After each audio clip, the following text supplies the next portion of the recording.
안녕하십니까. 조선일보 경제부의 박사기자 방현철입니다. 이 시간은 받으면 많이 버는 방현철 박사의 머니머니입니다. 시장 분석 투자 전략 전문가, 그리고 자산운용 전문가, 그리고 증권가의 고수들을 모시는 시간입니다. 자, 오늘은 대신증권의 이경민 투자전략팀장과 함께 이야기를 나눠보도록 하겠습니다. 안녕하세요. 네, 안녕하십니까. 네. 잘 모르시는 분들도 계실 테니까 네. 워낙 유명하시긴 한데 잠깐 간단히 좀 소개 좀 부탁드리겠습니다. 예, 안녕하십니까. 저는 대신증권에서 투자전략팀장을 맡고 있는 이경민이라고 합니다. 이전에는 우리 투자증권, 구 우리 투자증권에서도 근무했었고요. 리서치에서만 17년 경력이 되고 있고, 지금은 글로벌 매크로 환경 그리고 금융시장 환경을 통해서 한국 증시 그리고 어떤 업종이 좋을까 전반적인 전략적인 스탠스를 말씀을 드리고 있으니까요. 오늘 이 시간을 통해서 아마 2022년 전망을 한번 그려보시는 것도 도움이 되시지 않을까 생각을 하고 있습니다. 네, 감사합니다. 말씀하셨듯이 오늘 우리가 해볼 얘기는 내년 2022년 시장 전망과 투자 전략입니다. 이 이경민 팀장님은 투자 전략 팀장이시니까 이 대신증권의 하우스류를 지금 말씀을 해주시는 거죠. 일단 그러면 이제 내년에 전반적인 시장 전망부터 시작해 보도록 하죠. 일단 지수 전망부터 들어가 볼까요? 예. 일단은 큰 흐름에서는 상저하고, 그러니까 저희는 1분기 중에 저점이 나올 수 있다라고 생각을 하고 있고요. 그리고 밴드로 말씀을 드리면 2,610에서 3,330. 그러니까 이익 전망치가 좀 4, 4분기 실적 시즌 지나면서 좀 더 떨어질 거라고 생각을 하고 있습니다. 그렇게 본다면 12개월 선행 PER이라고 하는 밸류에이션 지표가 10배 수준이 2,600선대로 떨어질 거라고 보고 있거든요. 그래서 하단은 좀 2,600선대, 그리고 병목 현상이 완화되고 반도체 사이클이 저점을 통과하게 된다면 글로벌 금융시장 전반적으로, 특히 한국 그동안 지지부진했던, 올해 내내 계속적으로 부진했던 한국 증시가 좀 탄력적으로 움직이지 않을까라는 생각을 하고 있어서요. 아마도 1, 4분기 중에 좋은 기회, 투자 기회가 올 수 있다라고 생각을 하고 있습니다. 그래요. 그러니까 상저하고 이렇게 전망하시니까 1, 4분기, 1분기 그러니까 연초에 주식 살 때다. 뭐 그런 말씀이시네요. 꼭 주식 사야 돼요, 근데. 일단은 1분기에 좀 시장이 불안할 것으로 보는 이유는 글로벌 금융시장, 특히 미국 증시가 조금 불안해질 수 있다라고 생각을 하고 있어요. 그런데 궁극적으로 돌아봤을 때 지금이 경기 침체로 가는 흐름인가, 아니면은 시장이 추세적으로 하락할 만한 환경인가라는 것들을 돌아본다면 아직까지도 코로나19 상황에서 좀 극복되는 과정에 있고, 그리고 내년 같은 2022년 같은 경우는 병목 현상이 좀 완화되면 그동안 지연됐던 제조업 경기 회복세, 투자 확대 이런 그림들이 만들어질 수 있어서 한 번 더 레벨을 올릴 수 있는 구간으로 진입할 수 있다라고 생각하고 있어서 1분기 때 좀 시장이 불안해지면, 그러니까 시장이 불안하다라고 해서 이제 망가지는 그림이 아니라 높아졌던 기대와 현실 간의 그 괴리를 좁히는 과정이다라고 생각을 하고 있거든요. 코로나19 재확산, 그리고 최근 투자 소비 심리 지표도 굉장히 안 좋은 모습들을 보여주고 있어서 연말 소비 시즌이 좋을 거야, 그리고 병목 현상이 완화될 것이다라는 기대감에 좀 많이 올라온 미국 증시가 흔들리게 되면 기업 실적 측면에서 좀 불안한 한국 증시도 같이 흔들릴 수밖에 없지 않나라는 생각을 하고 있어서 하단을 조금 낮게 보고 있지만 충분히 반전이 가능하다라고 보는 이유가, 병목 현상이 완화될 경우에는 제조업 지표, 제조업 경기가 좀 더 살아날 수 있는 여지가 있고요. 그리고 필연적으로 따라오는 투자 확대, 거기에 따른 수혜도 충분히 가능하다라고 본다면 아마도 내년 1분기를 지나면서 경기나 기업 실적 바닥을 확인하고 방향성을 만들어가지 않을까라는 생각을 하고 있습니다. 그러니까 갈수록 좋아질 거기 때문에 내년에는 그럼 1분기에 좀 주식 매수 기회를 찾자. 이렇게 좀 정리를 하면 되겠네요. 방금 말씀하신 공급망 병목, 지금 이게 지금 가장 큰 증시의 우려 중에 하나인데, 이 공급망 병목 앞으로 어떻게 될 것 같습니까? 일단은 아직까지 해소되지 않고 있다라는 시그널들을 확인할 수 있을 것 같습니다. 여기 그림에서 보시는 것처럼 항만, 전 세계 항만에서 이렇게 꽉 묶여 있는, 그러니까 이동하지 못하는 물량은 여전히 고공행진 중이고요. 그리고 최근 들어서 또 코로나19 재확산세가 좀 뚜렷합니다. 글로벌 전체적으로는 60만 명이 넘어서고 있고, 확진자 수가 유럽 한 지역에서만 42만 명이 넘나들고 있거든요. 거기다 변이 바이러스 이슈들도 계속적으로 있다 보니까 그런 부분들로 인해서 병목 현상이 쉽게 풀리긴 어렵겠다라는 생각을 하고 있어서 지금 현재 시점에서는 병목 현상의 부정적인 여파가 소비 불안 그리고 기대 심리를 조금 낮추는 영향을 주지 않을까라는 생각을 하고 있고요. 병목 현상이 당장 해소되기 어렵다라는 생각하는 이유 중에 하나가 사람이 부족해서 병목 현상이 발생한 거거든요. 그런데 코로나19 확산될 때마다 미국 고용 지표가 좀 부진한 모습들을 보여줬었어요. 그래서 예상했던 것보다 기대했던 것보다 병목 현상이 완화되는 시점은 조금 지연될 수 있고 거기다가 이제 겨울철 난방 수요로 인해서 중국 쪽의 전력난 이슈도 조금 가시적으로 될 수 있고 또 하나는 2월달에 동계올림픽을 앞두고서는 탄소 배출을 좀 제한하는 모습들도 보여줄 수 있어서 중국에서요? 그런 변수들을 감안해서 본다면 부정적인 여파가 좀 더 겨울철을 지나면서 조금씩 완화되겠지만 본격적으로 개선되는 모습들을 보여줄 수 있는 시점은 이제 봄이 되면서 나타나지 않을까라는 생각을 하고 있습니다. 3, 4월 넘어가야 되니까 한 2분기 넘어가야지 좀 공급망 병목이 조금 풀리는 모습을 좀 보일 것 같네요. 그러니까 풀리면서 거기에 따른 긍정적인 변화들이 시장에는 좀 반영이 될 수 있다고 생각을 하고 있거든요. 그래서 그런 부분들을 한번 체크하고 보시면 좋을 것 같다라는 생각을 합니다. 또 하나 요새 이슈가 이제 인플레이션. 이게 참 높아진다. 지금 글로벌 전반적으로 이렇게 인플레이션이 높아지고 있는데 이 인플레이션 전망은 어떻게 하고 계십니까? 쉽진 않지만 이 또한 병목 현상이 좀 완화되면 충분히 레벨을 떨어뜨릴 수 있다. 지금 글로벌 공급망 병목 현상으로 인해서 가장 크게 많이 바뀐 게 물가입니다. 저희도 그렇고 대부분의 애널리스트 분들이나 이코노미스트 분들이 아마도 올해 전망 작년 말에 올해 전망을 하면서 기저 효과 때문에 2분기 또는 3분기에 물가 정점을 찍고 좀 둔화되겠다라고 생각을 하셨었는데 병목 현상이 워낙 장기화되다 보니까 전망치 레벨은 크게 올라갔고 정점 통과 시점도 4분기로 미뤄졌고요. 그리고 내년 1분기까지 물가 레벨이 굉장히 높은 수준을 유지할 거다라는 전망이 우세를 보이고 있어요. 그로 인해서 통화 정책을 좀 빨리 전환해야 된다, 정상화해야 된다, 금리 인상을 가져가야 된다라는 얘기들도 많아지고 있어서 미국 내에서 그런 얘기들이 많이 나오더라고요. 그러니까 병목 현상이 장기화됨으로 인해서 물가 부담이 커졌다라고도 볼 수 있겠죠. 그런데 그럼 병목이 풀리면 물가 부담은 좀 줄어들겠죠. 그런 모습을 보이겠네요. 그래서 좀 세부 항목을 지켜보면요. 요 데이터를 보시면은 CPI는 6.2%가 나왔는데 가장 큰 영향을 준 게 에너지 가격하고 자동차 가격들입니다. 그러니까 에너지 가격이라고 하면 원자 재발 그리고 자동차 가격이 급등하는 것은 휘발유 가격. 그리고 자동차 가격이 급등한 것은 병목 현상. 그러니까 자동차 생산이 원활하지 못하다 보니까 중고차 가격이 우리나라도 그렇다는 얘기를 듣긴 했는데 뭐 미국 같은 경우는 거의 코로나19 이전 저점 대비 2배가 올랐다고 하더라고요. 중고차 가격이.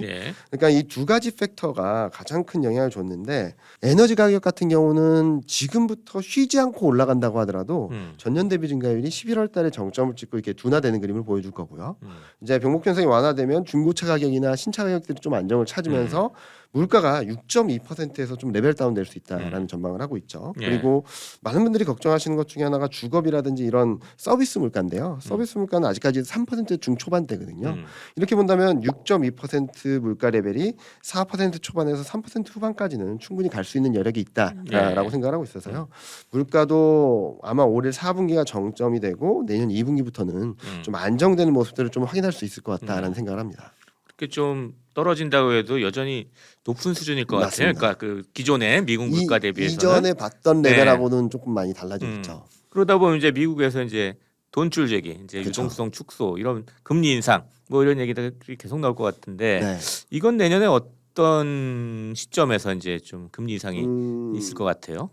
예측하기 되게 어렵겠지만 어려운데 일단은 연준 미국 중앙은행의 스탠스를 좀 확인하자. 지금까지는 내년 한 번 금리 인상을 전망을 하고 있어서 저희는 4, 4분기 내년 4, 4분기 좀 디테일하게 말씀드리면 12월 달 금리 인상 가능성이 거의 연말 다 돼서 할 거라고 생각하고 있는데 예상하시는군요. 그런데 많은 분들이 걱정을 하시기도 하고 심리적으로 좀 흔들리기도 하고 최근 보면은 미국 금리 인상이 내년엔 2번일 거라는 시장 전망들이 많아지고 있습니다. 연준에서는 내년 한 번이라고 얘기를 하고 있지만 그런데 앞서 말씀드렸던 변수 중에 기대했던 경기 흐름에 대해서 좀 실망감이 들어오게 된다면 이런 걱정들, 불안감들은 좀 진정되지 않을까라는 생각을 하고 있습니다.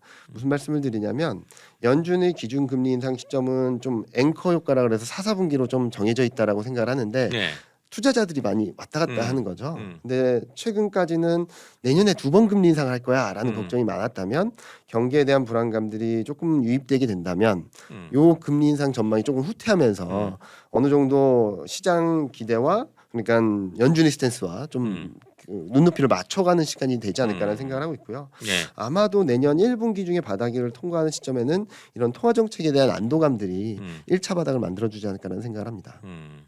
내년 4분기쯤 돼야지 네, 금리를 금리 올릴 올 수 있다. 것이라 생각하고 지금 시장이 너무 선반영돼 있는데 그게 네. 점점 미뤄지면서 이제 네. 그게 맞아 떨어지게 될 거다. 네, 이렇게 그렇게 전망을 생각하고 있습니다. 하고 계시는군요. 네. 그럼 그 이후, 그러니까 만약 이제 금리를 인상하기 시작했을 때 4분기 이후에 그럼 이제 글로벌 유동성이 아무래도 축소되는 국면이잖아요. 네. 그때도 경기 상승 국면이 계속될 수 있을 거라고 이제 보세요. 박사님도 잘 아시다시피 유동성이 경기 흐름을 좌지우지하진 않거든요. 네. 무슨 말씀을 드리고 싶냐면은 금리 인상을 하겠다라는 의지는 경기가 정상화되었고 경기가 성장 국면에 있기 때문에 금리 인상을 추진한다라는 생각을 할 수도 있을 것 같아요. 그래서 그림을 한번 보여드리면 과거 물가나 금리 상승 또는 미국이 금리 인상 사이클을 걸을 때 주식시장이 추세적으로 하락한 적은 없습니다. 어떻게 보면은 금리를 올린다, 물가가 오른다는 경기 회복의 증거가 될 수도 있겠죠. 그러면은 거꾸로 말씀해 주신 것처럼 유동성이 축소되는데 물가가 유동성이 축소되는데 경기는 좋아질 것인가? 만약에 경기가 안 좋아진다면 미국은 금리 인상을 못 할 겁니다. 예, 그 둘 간의 시속 게임이라고 생각을 하거든요. 예. 그렇기 때문에 저는 과거 패턴에서 보는 것처럼 이번에도 금리 인상 사이클을 걷는다는 것은 경기가 그만큼 좋아지는 탄탄하다라는 거다. 시그널로도 그것이다. 해석할 수 있다라고 생각하고 있어서 오히려 금리 인상을 해 나가는 과정에서 네. 저는 시장은 좀 더 단단하게 올라갈 수 있다라고 생각을 하고 있습니다. 네. 근데 월가 일각에서 나오는 뭐 스태그플레이션 네. 이런 얘기도 나오잖아요. 이거는 어떻게 좀 보세요? 많은 뭐 네. 박사님이 더 잘 아실 것 같은데 스태그플레이션 그러면 이제 물가가 오르고 경기가 침체로 침체되고 가는 뭐 거죠. 이런 국면인데 저는 개인적으로 사실 좀 맞지 않는 얘기인 네, 것 같긴 저도 한데 예. 어떻게 그러니까 좀 생각하시나 궁금해서. 예. 그냥 정의만 봐도 이건 스태그플레이션이 절대 아니거든요. 예. 예, 만약에 지금 현재 시점에서 경기 침체로 간다라고 한다면 좀 막막하죠. 네. 그리고 또 저희 이코노미스트하고도 얘기할 때 보면은 스태그플레이션 얘기가 나오면 너는 얼마나 그게 무서운 얘기인데 그렇게 쉽게 얘기하냐라고 말씀을 많이 하시더라고요. 네. 그래서 저는 스태그플레이션 가능성은 거의 적다라는 생각을 하고 있고요. 그래서 최근 나오는 용어 중에 하나가 슬로우플레이션이라는 얘기를 많이 하더라고요. 네. 슬로우플레이션. 그러니까 경기는 둔화되는데 물가가 많이 오른 예상보다 그런 구간이지 스태그플레이션은 아니다라고 생각을 하고 있습니다. 침체까지는 아니고 네. 조금 경기가 속도를 좀 줄이는 네, 그런 그렇죠. 국면이 있을 수 있다. 근데 경국적으로는 경기는 계속 확장 국면에 네, 있다. 이렇게 맞습니다. 보시는 거군요. 네, 그러니까 맞습니다. 예. 이제 한국 투자자들이 이제 또 궁금한 게 이제 외국인 자금 동향. 이 우리 증시에서 외국인 자금이 상당히 중요하잖아요. 맞습니다. 예. 내년에 외국인 자금 어떻게 될 것인가. 지금 2년 동안 지금 외국인들이 지금 한국 시장에 빠지고 있는데 네. 어떻게 보시는지 알고 싶습니다. 일단은 외국인 투자자들이 한국 주식에 대한 지분을 줄일 만큼 많이 줄였다. 지금 그림 보시면은 외국인 지금 지분율이 지금 30% 초반이거든요. 네. 그러니까 2016년 당시 저점만큼 떨어져 있는 상황이라서 외국인 투자자들이 더 급격히 비중을 줄이기보다는 좀 중립적인 스탠스를 유지하면서 시장 변화에 따라서 굉장히 액티브하게 반응을 할 수 있다라고 생각을 네. 하는데 오른쪽 그림이 뭐냐면은 2020년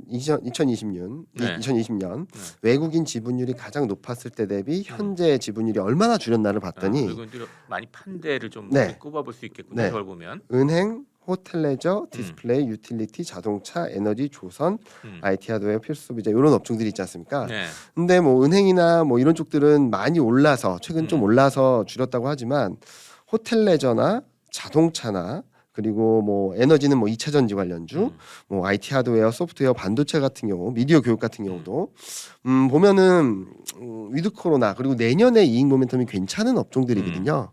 그래서 만약에 앞서 말씀드린 것처럼 병목 현상이 진정되고 경기 회복이 조금 가시화된다면 아마 내년에는 외국인이 적극적으로 사지 않을까라는 생각을 하는데 예. 이제 중요한 것은 환율이라고 볼 수 예, 있겠죠. 예.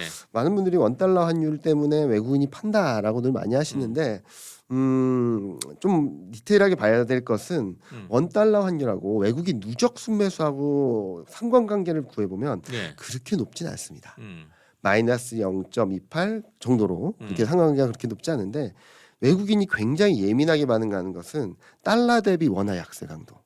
무슨 말이냐면 달러가 1% 강해졌는데 원화는 2% 약하면 이게 더 문제라고 보는 거죠. 네. 그래서 요 그림에서 오른쪽 그림이 파란색 선이 달러 대비 원화 약세 강도고요. 네. 외국인 누적 순매수 추이가 빨간색인데 한번 보시면은 굉장히 정반대의 흐름들을 보여주는 네. 것처럼 나타나고 있지 네. 않습니까? 이 그림을 보면은 최근 외국인이 올해 내내 왜 팔았는지를 알 수 있는데 작년 말부터 최근까지 원화 약세, 달러 대비 원화 약세 강도가 계속 약해져 왔었습니다. 그렇기 때문에 외국인 입장에서는 환차손에 대한 걱정이 커지면서 자금을 이탈했던 거고 네. 여기다 반도체 업황에 대한 불안, 뭐 인터넷 기업 규제, 뭐 이런 이슈들이 있었는데 아마 내년에 지금 달러 대비 원화 약세 강도가 정점을 통과하고 있어서 내년에 달러가 좀 진정이 되게 된다면 원달러 환율은 좀 하락세를 보일 수 있다라고 생각을 하고 있고요. 네.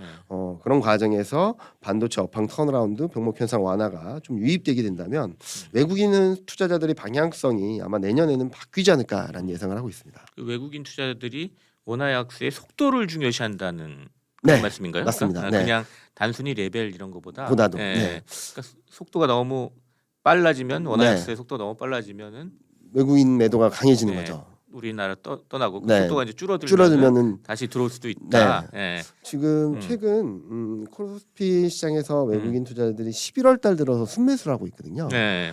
그 이유 중에 하나는 달러 인덱스는 고점을 향해 뚫고 올라가고 있는 네. 상황인데 원달러 환율은 전 고점 밑에서 등락을 보이다 보니까 음.